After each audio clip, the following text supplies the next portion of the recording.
Let's get started with Dana White reveals huge UFC fights. On Tuesday afternoon, Dana White went live to announce some big fights. And before we continue, make sure to leave a like on the video to help support the channel. On the UFC 320 card, Magomed Ankalaev and Alex Pereira will collide in a highly anticipated main event, while Merab Dvalishvili and Corey Sandhagen collide in the co-main event. Additionally, the card will also play host to a light heavyweight fight between Yuri Prochazka and Khalil Rountree Jr., with the winner likely next in line for a crack at the light heavyweight title. Alright, UFC 320, October 4th, T-Mobile, Las Vegas, the champ, Magomed Ankalaev defends his belt against Alex Pereira. Ankalaev hasn't lost in 7 years. It's a second longest win streak in the UFC light heavyweight division behind who? Jon Jones, the GOAT. Let the hate begin. Pereira, former two-division champ, 10 of his 12 wins have come by knockout, and he has the highest striking accuracy in the light heavyweight division. The co-main event for that fight will be Merab versus Corey Sandhagen. Merab is on a 13-fight win streak. Sandhagen's ranked 03. Another back fight on that card is Yuri Prochazka versus Khalil Rountree. I don't need to say anything else, but those of you that know, you know. That is a bad fight, should be a fun one. Magomed Ankalaev was quick to react via social media, predicting a knockout win. Dana White announced my next fight on October 4th. I'm knocking Alex out this time. There is no other way. Get ready for the big show. In the case of the Dvalishvili-Sandhagen bout, a win would make the machine just the 8th champion in UFC history to record 3 title defenses in 1 year. Additionally, Dana also revealed that Tom Aspinall will be defending his title for the first time on the UFC 321 card. Alright, now, UFC 321, October 24th, October 25th, Etihad Arena in Abu Dhabi. Tom Aspinall will face Zero Gone. Aspinall has 15 wins, and all of them are by finish. Gone is the #1 ranked heavyweight. You can go to, tickets go on sale this Friday. EtihadArena.ae or Ticketmaster.ae. With the Aspinall Gone fight official, Yolatan Almeida, who is set to fight Alexander Volkov on the card, is eager to cement his place as the #1 contender. Great to know that the title fight will be on the same card as the title eliminator. Tom and Gone, title fight. Almeida v. Volkov, title eliminator. I will give my life to live the arena with a finish and with my title fight. Given that the card is set to take place in Abu Dhabi, Mike Monig noted that it'll be interesting to see how big of a pay-per-view draw Aspinall actually is, and whether the champion can do big numbers on pay-per-view to fight the fight taking place midday in the US. Tom Aspinall reacted to the news of his fight being announced with Gone. Tom said the following during the video. Finally back after over a year hiatus. Me and Zero finally signed on the dotted line. This is the 4th time we've been matched up together. He turned down the fight early on before we were both in the rankings. After that, he fought Spivak. I said, in a post-fight interview after I beat Topuria, I'm gonna go to Paris. I'm gonna be sat front row. For Cyril Gane against Sergio Spivak. I'm gonna beat the winner, and then I'm gonna beat Jon Jones. Went to Paris. Cyril, unfortunately, turned on the fight on a second occasion. Third occasion, a fault of Turkish Blades. The original opponent was Cyril Gane. Unfortunately, Cyril Gane was busy that day. Cyril was filming his Netflix series. Can't remember what it's called, but I'm sure you can check it out now on Netflix. And now we are matched up for 25th of October, Abu Dhabi. Me and Cyril, the 4th attempt is here. This is Cyril's 3rd title shot, so we are going to try and get rid of Cyril Gane. And the saddle gate throne. Gane also reacted to the announcement on social media by saying, now it's time, let's go get it. Who do you think will win between Tom Aspinall and Cyril Gane? Let us know in the comments. Justin Gaethje talks about fighting for the belt after UFC 318. In the wake of Ilia Topuria's big win over Charles Oliveira, there's been no real indication as to who Topuria will fight for his first title defense at 155. In recent weeks, Paddy Arman and Justin Gaethje have been trying to make their case for the fight. Now, with UFC 318 in the books, Max Holloway is also in the picture for the next title fight. Well, during an interview with ESPN's Brett Okamoto this week, Justin Gaethje explained that he believes either himself, Arman Tsarukyan, or Max Holloway will get this opportunity, but he's confident that he is next for the title. I said my piece, and now I just feel like I need to train, work out. I hope it's Ilia. I hope it's in November. I hope it's Madison Square Garden. That's what I'm planning for. That's what I'm trying to speak into existence. But you never know with the UFC. I can only worry about what I can control, and that's how ready I'll be for my next fight. So I'm leaving it up to my manager. From my perspective, I'm biased. I want them to pick me. I want to be the guy that they pick, but there's other guys out there that have the same feelings.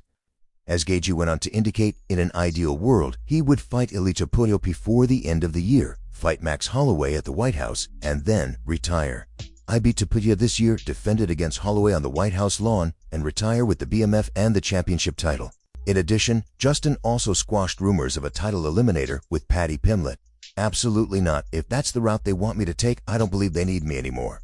And then Justin went on to say that the UFC is using him if they book the matchup between him and Paddy. If they want me to take that route to fight Paddy, then I don't believe they need me anymore. The champ who was calling me to fight, they vacated the belt and gave the fight to a guy who was 2-2. So if their algorithm and math tell them to use me until I get beat, then I have to reevaluate what I'm doing here.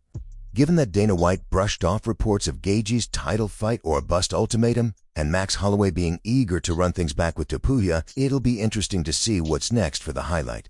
This morning, Ilia Topuria was featured in a live stream with the Nelk Boys, and he talked about who he would like to fight next. Topuria said his next opponent will be either Justin Gaethje or Paddy Pimblett. I think that they're going to try to put for Justin, is what I think, or maybe Paddy.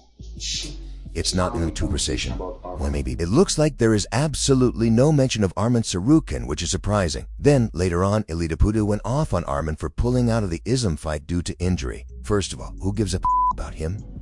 It's kind of weird. But if you pull out a day before, you gotta fight. Like I was at that fight too, and I was so pumped for that fight. And then the day before, he pulled out. And I was like, bro. And for no reason. Yeah, for no reason. If you really have a serious reason, I don't know. Something that, how could it happen, but you break your hand, you like, I don't know, something like that. Me? I wouldn't go even like that inside the octagon. Khabib talks about UFC rule change. Although rule changes in MMA are incredibly rare, if Khabib Nurmagomedov had his way, he would do away with rounds. During his aforementioned sit-down with Adam Zubaidah, the Hall of Famer explained that if he were the UFC president for a day, he would make non-title fights one 15-minute round and title fights one 25-minute round. Like you step into the octagon, regular fights are 15 minutes, title fights are 25, right? I'd say no rounds at all. I always wondered, what's the point of rounds? What's the point of it all? It's all for entertainment. They pause for ads and all of that. I get it, it's for business, but if we're talking sport, I'd get rid of rounds. No rounds at all. They just step in, that's it. There should be rules, no strikes to the back of the head, no growing strikes, that sort of thing. But yeah, I'd still get rid of rounds. The MMA community was quick to react. Cub Swanson reacted by saying, I agree. Another member said, fire Dana and let Khabib take over. Khabib is speaking facts. I wish a promoter would do this. It will alter the fight game tremendously. Others, however, are not in favor. This would ruin the UFC. Fighters like him would take someone down in the first minute and hold them on the ground for 15 minutes straight. People don't like to watch that, regardless of its effectiveness. Another added, sports-wise, yes, but entertainment-wise, it would be boring. They need time to recover between rounds. Another wrote, 15 minutes of uninterrupted hugging. Others played devil's advocate. This works great if every fight gets finished. If the fight goes to the judges' scorecards, then it would be very difficult to judge a fight like this, with so many sways and momentum. Listening to corner work in between rounds is a great part of the sports. Fighters come out adjusted, fired up, and motivated. Also enjoy listening to coaches who know. As one fan pointed out, they used to have that. Was awful as a product to watch. Fighters get gassed and nothing happens. It would be quite a boring product. Despite all the talk, the odds of Browns getting removed from the unified rules of MMA are pretty much non-existent. UFC updates. Heading into this weekend's card in Abu Dhabi, let's take a look at today's UFC updates, starting with a new addition to the Noche UFC card on September 13th. According to Marcel Dorf, Jose Daniel Medina will collide with Dusko Todorovic as he looks to snap a two-fight skid that's seen him go winless inside the octagon. On the flip side, Todorovic will be looking to snap a losing streak of his own that's seen him lose 3 straight since 2022. Next up, the Jonathan Denise versus Mario Pinto fight, which we reported on back on July 16th, has been confirmed for the UFC Rio de Janeiro card on October 11th, following an initial report by MMA Fighting. The following week, when the UFC hits Vancouver, Danny Barlow will collide with Jordan Santos in a middleweight bout that will see Barlow look to bounce back from a first-round loss to Sam Patterson. On the flip side, Santos will be looking to pick up his first win inside the octagon after a loss in his debut back in March. And last but not least, following a win this past weekend, Patricio Pitbull has made his splash on the UFC's featherweight rankings. On Tuesday, Pitbull reacted to the news via social media, writing, "Now I'm officially on the UFC rankings and I'm ready to climb it higher right away. Anyone, anytime, short notice, long notice, it doesn't matter. I can fight today and every featherweight on the roster can get it, especially the ones ranked higher than me. Let's go."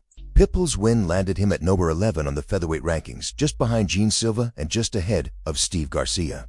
Dana White provides update on Islam Makhachev versus Jack Della Maddalena. While Dana White's big announcement on Tuesday included 3 title fights between the UFC 320 and 321 cards, the welterweight title fight between Islam Makhachev and Jack Della Maddalena was not included. During the live stream, White was asked about the fight, and from the sounds of things, he'll be dropping some news soon. Islam, yeah, we're working on Islam. We'll have some Islam news soon.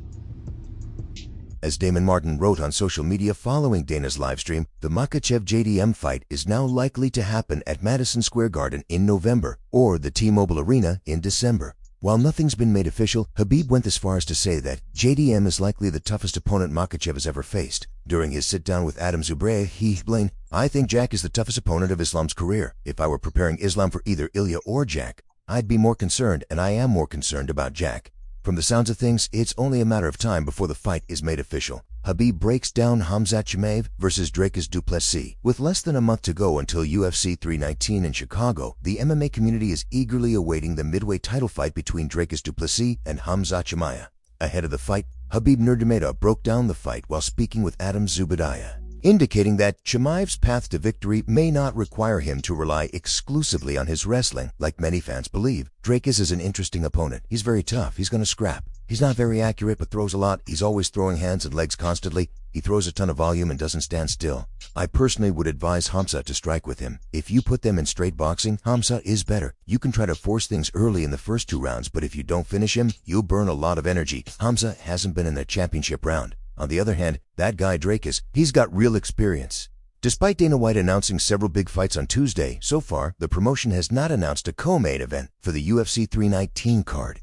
Ben Askren provides positive update on health after undergoing a double lung transplant less than a month ago. Ben Askren is officially on his way home. On Tuesday, Askren shared another update with fans, revealing that while he's still learning how to walk again, he's in good spirits and off to continue his recovery at home. What's up, guys? Day 59. I'm out. With my beautiful wife, the porter, ma'am. Man, that was a long journey, and it's not over, 'cause I still can't really walk. Yeah, teach myself to do that. Among many other things. I guess I can make light of it because it was me, and I don't really remember it. Hey, Amy, how close was it? Was I? Super. A few times. Oh, man. I remember. I don't remember 35 days of the journey, but the last, so I think surgery was 24, 25 years ago. It was hard. And I said this already in one of the videos, but support you guys gave me, whether it was sending a GoFundMe, whether it was helping my kids and wife get through it. I had friends come from all over the country. It's just like hang out for a couple days. It meant so much. It was so great to just have all the support and all the love. And hopefully I'm not in this situation again for a really, really, really long time. Plan on living well. So, thank you guys again. All the pauses for all the comments online. Everything. It means so much. Love you guys. As Askren continues his recovery, it's clear that he has the support of both the MMA community and the wrestling community behind him.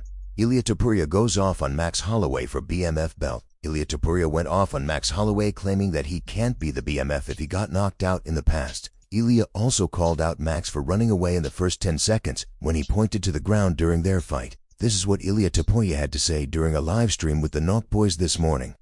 How about I guess now, I think Max Holloway said he was like, he doesn't like how you're walking around with the BMF belt and stuff. That's not my problem. I just knocked him out. Yeah, I guess they're saying that was a rematch too, isn't? I don't agree with that. Like, you just knocked him out. I just knocked him out. Yeah. Like, how you can still being the BMF if I knock you out? I just told you I pointed the ground in the first and second. You run away. Then, I caught you anyways, then I put you to sleep. And you're still the BMF? How's that? Do you agree with Ilia and think that Max shouldn't be the BMF if he was just knocked out by Ilia? If they had a rematch at 155, who do you think would win? Let us know.